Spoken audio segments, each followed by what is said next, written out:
All right, how's everybody doing today? Hey, Hotep, this is Michael Imhotep, founder of the African History Network, host of the African History Network show. And I hope everybody's doing well. Hey, I'm a talk show host, researcher, lecturer, and writer. And I was on 9:10 a.m. the Superstation this morning. Many of you all saw that broadcast.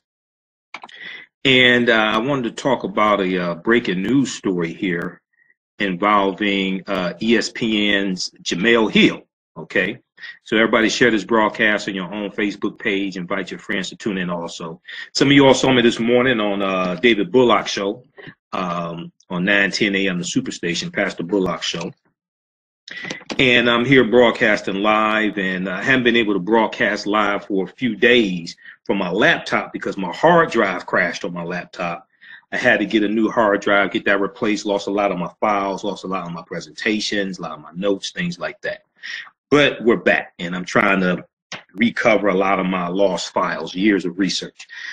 But News1.com and Washington Post and other outlets are reporting that the co-host of ESPN Sports Center, Jemele Hill, African-American sister from Detroit, is leaving the Sports Center. Okay, News1.com has an article entitled "Jemele Hill Moves from Sports Center to Sports, Race, and Culture News Website." She's going to the Undefeated, okay, which is an ESPN property. Jemele Hill, the ESPN anchor, who became a household name after she called Donald Trump, quote unquote, a white supremacist in 2017, which he is, was expected to leave her role on the network's flagship show, SportsCenter, according to multiple reports. After being thrust smack dab in the middle of Donald Trump's war of words against African-American women, Jemele Hill reportedly will still be in the ESPN family when she joins the staff of the Undefeated, one of the company's digital properties that focuses on the intersection of race, sports, and culture. Now, Jemele Hill requested their career move, according to Sports Illustrated, which first reported the news. It was not immediately clear what role she would play when she starts her new assignment at the Undefeated. Reportedly is going to start next month. Should be very interesting. We know February is African American History Month, so it should be very interesting to see what type of reporting Jemele Hill does at the Undefeated in the month of February. Now, as of late Friday, today, January 26, 2018, as of late Friday morning, ESPN's public relations website stated that the Undefeated and Jemele Hill herself have not confirmed, had not publicly announced the move. However, senior NBA writer, National Basketball Association, senior NBA writer for the Undefeated extended a warm welcome to his new co-worker. Okay. And let's see, Mark Spears of ESPN tweeted this morning at 11:34 a.m., I guess that's Eastern Standard Time, "Welcome to the Undefeated, sis. We got Jemele Hill." Now, the pioneering journalist who made history as part of the first all African-American anchor team on Sports Center on ESPN has been in the spotlight for other reasons since her single tweet about Donald Trump prompted Trump to demand that she be fired. We saw that Sarah Huckabee Sanders from the podium at the White House daily press briefings echoed that sentiment from Donald Trump, that Jemele Hill should be fired as well. If Jemele Hill should be fired for calling Donald Trump a white supremacist, then what should happen to Donald Trump for calling Haiti and El Salvador and African countries S-hole countries? Okay, well, you know, we look at Donald Trump's actions. If he thinks Jemele Hill should be fired for what she said, then Donald Trump has told over 2,100 lies in the first 365 days of his presidency. What should happen to him? I'm just asking. So Donald Trump even made it a point to blame Jemele Hill for ESPN's sagging ratings. Okay. Now, ESPN suspended Jemele Hill for 2 weeks, prompting civil rights activists such as Reverend Al Sharpton and celebrities alike to rally for her immediate reinstatement. I was one of those also. We talked about that here on my show and on 910 AM, the Superstation as well. Now, one of the main points made by Jemele Hill's supporters was the fact that she was far from the first journalist to criticize Donald Trump publicly, because there's so much to criticize. Now, worsening optics for ESPN was that one of Jemele Hill's now former colleagues on ESPN, a white woman, would later go unpunished for committing the same offense. Now, current ESPN personality Katie Nolan called Donald Trump an effing, she called him an effing stupid person, right? Earlier this month, early January 2018. Now, Katie Nolan was quote unquote reprimanded, but stayed on the air and avoided suspension, unlike Jemele Hill. Okay. Now, we know that Jemele Hill was ultimately suspended. First, she got a reprimand. Then she was suspended for 2 weeks because of her comments regarding Jerry Jones, owner of the Dallas Cowboys, and people not liking Jerry Jones' actions. I think it was in regards to saying that he would fire any of his players who took a knee during the national anthem. She talked about how you could engage in economic boycotts, and economic boycotts have a history of working. Okay, she got suspended from ESPN for that. Okay, for 2 weeks. Now, even more telling, Donald Trump did not have one single thought on the matter to share with millions of his social media followers. So what we see is that white people oftentimes will say things about Donald Trump, and Donald Trump won't comment on it. So Donald Trump did not tweet about Katie Nolan, a white woman on ESPN, calling him an effing stupid person, okay? But he vehemently attacked via Twitter Jemele Hill, who called him out for being a white supremacist, which he is. Now, while the Undefeated has a robust video operation, perhaps a return to being off the screen will be good for Jemele Hill, who was a brilliant and insightful sports writer for many years before making the jump to TV. Okay, and this is the comment from news1.com. But if Jemele Hill has taught us anything, it's not to ever count her out. So it would be smart not to read into the move as anything other than a calculated career choice. And as news1.com reported, and as the Washington Post reported, she asked for this move to take place to go to the Undefeated. It may be a better platform for her because the Undefeated is a platform that deals with sports, race, and culture, and the intersection between sports and race and things like that. And that may be better for her. Now, we'll go to some of your comments here in just a minute. How's everybody doing? This is Michael Imhotep, host of the African History Network show, broadcasting here on our Facebook fan page, The African History Network, The African History Network. Hey, share this broadcast on your own Facebook page and invite your friends to tune in also, okay? Share this broadcast on your own Facebook page, invite your friends to tune in also. And also, you can sign up for our email newsletter. Text the word Kemet, K-E-M-E-T. Text the word Kemet, K-E-M-E-T, to 22828 to sign up for our email newsletter also, okay? Text the word Kemet, K-E-M-E-T, to 22828 to sign up for our email newsletter as well, all right?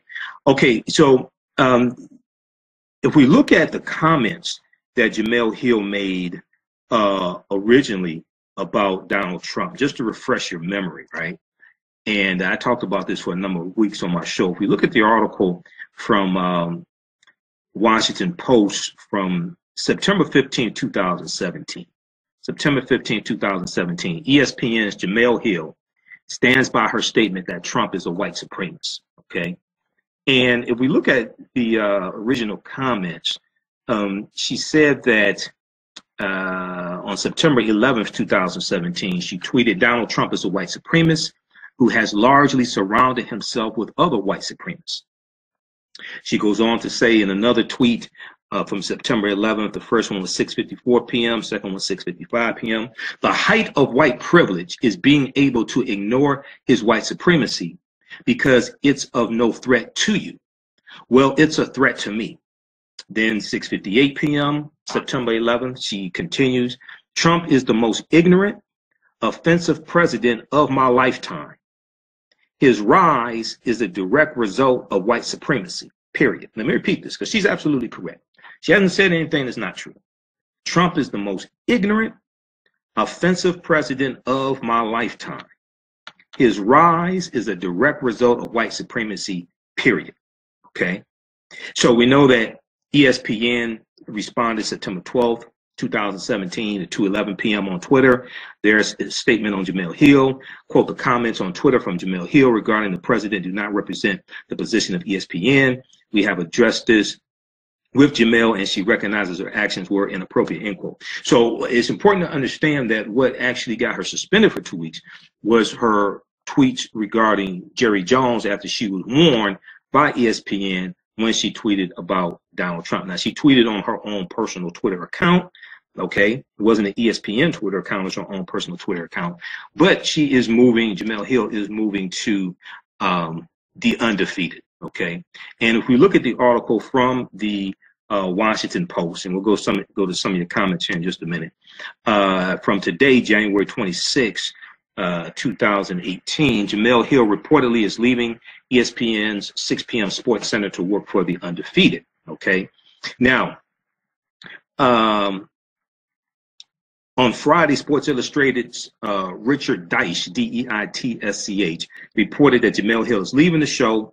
The show we know has been rebranded as SC6, and she's joining the staff of the Undefeated. Now, Richard Deitsch says that Jemele Hill asked for this assignment switch.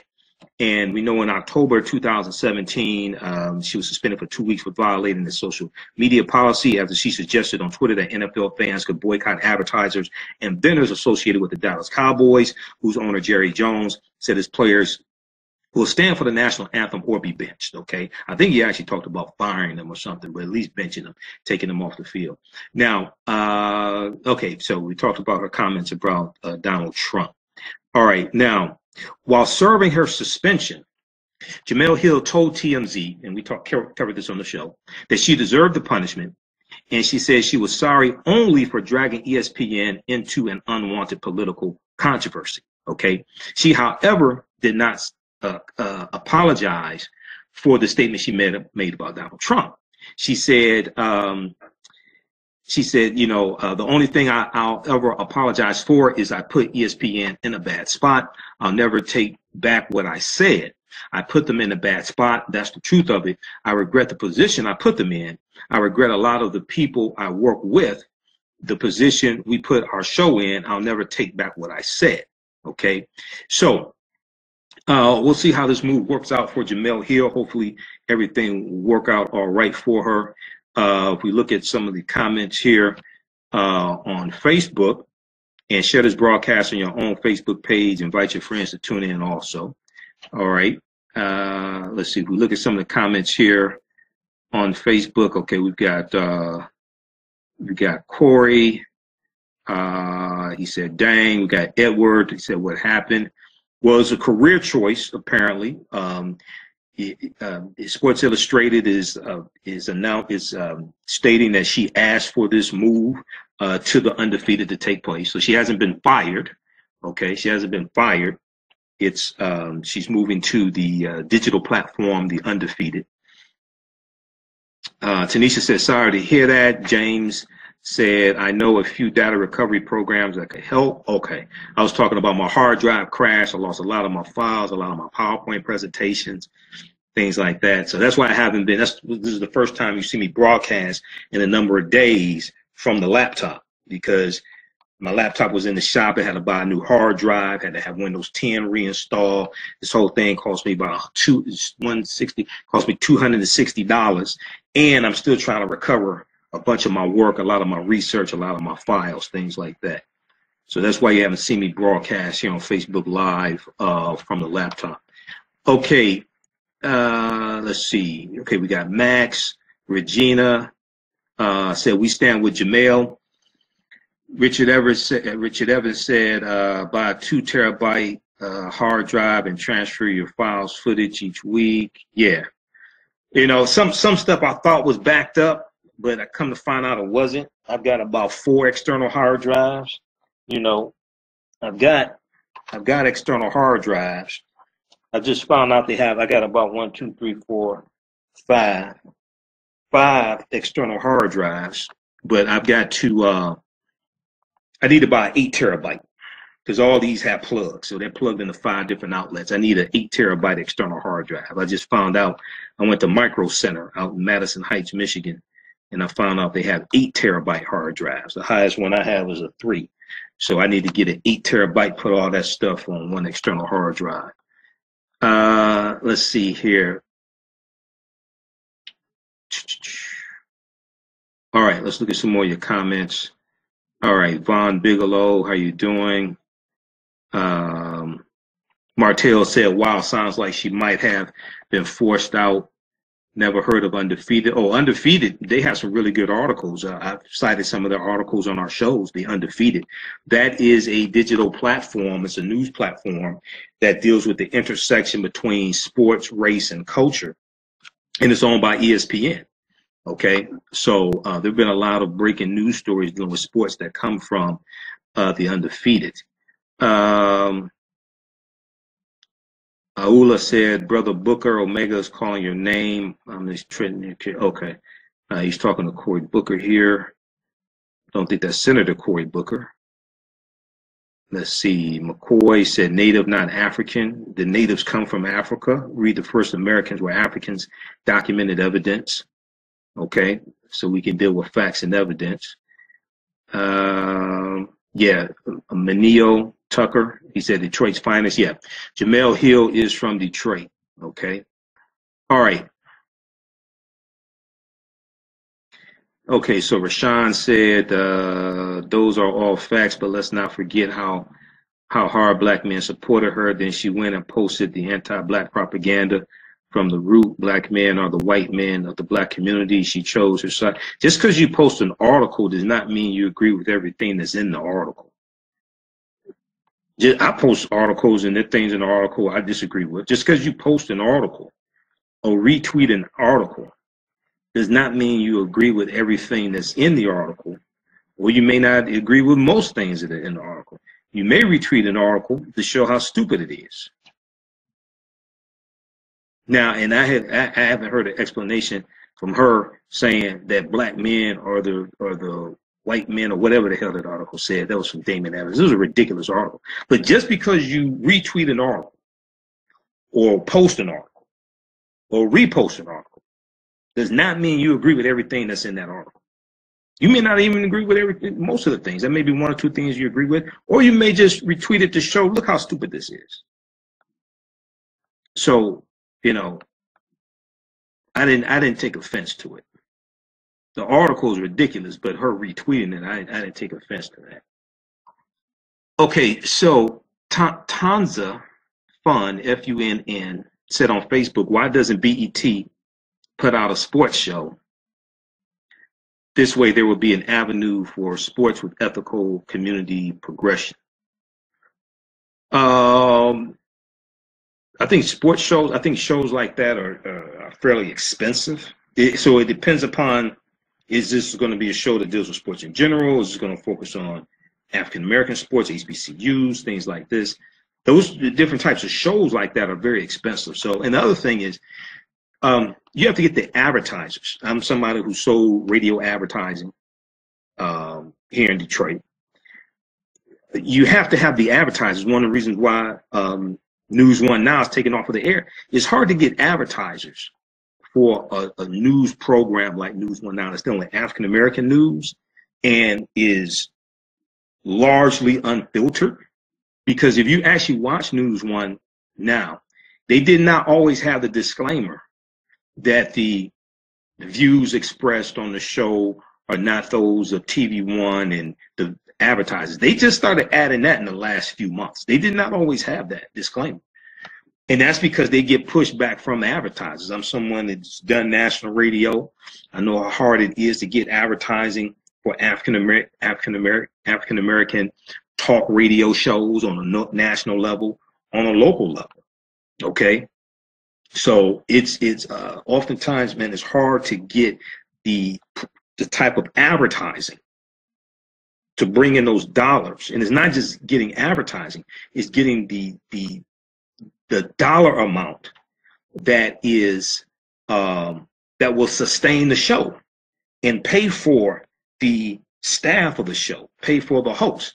I remember on the Empowerment Radio Network, when I was doing the Empowerment Radio Network, one, I didn't get paid to do the show, period. One. But two, we were looking at trying to, well, there were a few advertisers on the show, right? On the network. There were a few advertisers, not specifically my show, but on the network. Well, what happens is a lot of times white corporations will come in and they'll advertise at like the minimum amount. Okay, they'll work out a deal. They'll advertise at like the minimum amount.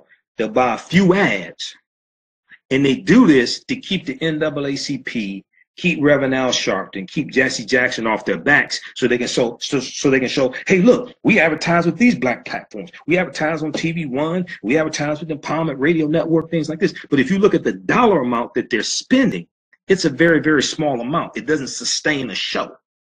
Okay. But they do that on purpose so they can give the facade like they're supporting these platforms and initiatives, when really the money that they're spending is a drop in the bucket. This is the type of game that's being played. Okay, Sean said great. He said great, bye-bye ESPN, see ya. Now this is a move that she chose to make according to the reporting. She was not fired or anything like this, right? All right, so check this out. Share this on your Facebook page. Invite your friends to tune in also. We're going to post this on our YouTube channel, Michael Imhotep on YouTube. We'll post this there. Listen to the African History Network show Sundays, 9 p.m. to 11 p.m. Eastern Standard Time on 9:10 a.m. Superstation, 9:10 a.m. Superstation. And visit our website, AfricanHistoryNetwork.com, AfricanHistoryNetwork.com. All of my DVD lectures are there. You know, we're getting ready for African American History Month. You know, we've got the documentary 1804, The Hidden History of Haiti. This deals with the history of the Haitian Revolution. We've got my presentations like the racist history of the white national anthem and the Pledge of Allegiance. Where I deal with the whole history of the national anthem, the Pledge of Allegiance, and I tie all that into Colin Kaepernick's protests. We've got the elementary genocide documentaries as well, dealing with the school to prison pipeline. I'm in Elementary Genocide Part 3, the Black Friday documentaries, a lot of stuff there at AfricanHistoryNetwork.com. Okay. All right. We may be back tonight live, 8 p.m. or 9 p.m. I'm going to see if I can broadcast live tonight for the African History Network show Friday night edition, and we'll broadcast on Blog Talk Radio. I'm still trying to recover some files and transfer from my old laptop and transfer from some external hard drives I have. And the other thing, I'm reinstalling a bunch of software because I lost all my software that was on my old hard drive. So I'm reinstalling a bunch of software as well. So I'll have to see if I can broadcast tonight, Friday night, January 26th, but we will definitely be on Sunday night, January 28th. 9 p.m. to 11 p.m. Eastern Standard Time on 9:10 a.m. the Superstation. And we broadcast here on our Facebook fan page, the African History Network, also. Okay. There's some more comments. Let's try to squeeze some of those in. Aula said arena football. And you can go to AfricanHistoryNetwork.com. We'll post a link here, AfricanHistoryNetwork.com. And you can order 1804 and other documentaries as well. And all of my lectures there. Also, AfricanHistoryNetwork.com. Okay. We've got Angela Flood Williams said, I don't think there's a black-owned football team. Not in the NFL, there isn't. Not in the NFL. Let's see, how much for, Zoe said, how much for the DVDs? DVDs range between usually $10 to $25, depending upon the title, and the documentaries are usually $20 to $25. My lectures are usually $10 to $20. Okay. Tons of fun said, great points, case in point, the proud Mary movie was pitifully advertised. Yeah, some people suspect, I've seen some articles saying that, accusing Sony Pictures of sabotaging the film. I saw some, I saw ads about it, TV ads here in Detroit, but I didn't see any interviews of Taraji P. Henson talking about the film. Okay, now there may have been some, but I didn't see any. Really didn't see articles about interviews with her, things like this, to promote the film. Okay, Rashawn said BET is a white-owned company and operated, and they do not do sports or black informative news. They used to have a sports show, and they used to show, if I remember correctly, on BET, they used to show like HBCU games. They used to have some type of sports show. We know they had the nightly news on BET years ago. This is back when Bob Johnson owned it. They had the nightly news, but they phased those things out. All right, look, we got to get out of here. Hey, remember, at the African History Network, we focus on educating, empowering, and inspiring people of African descent throughout the diaspora and around the world, because right now it's correct wrong behavior. If you want me to do a presentation for your group or organization, email me at info, I-N-F-O, at AfricanHistoryNetwork.com. Info, I-N-F-O, at AfricanHistoryNetwork.com. If you want me to do a presentation for your group or organization, we know African American History Month is coming up in the month of February, so we can make that happen. All right. All right, we got to get out of here. Remember, right now it's correct wrong behavior. It's not over till we win. We'll talk to you next time. Peace.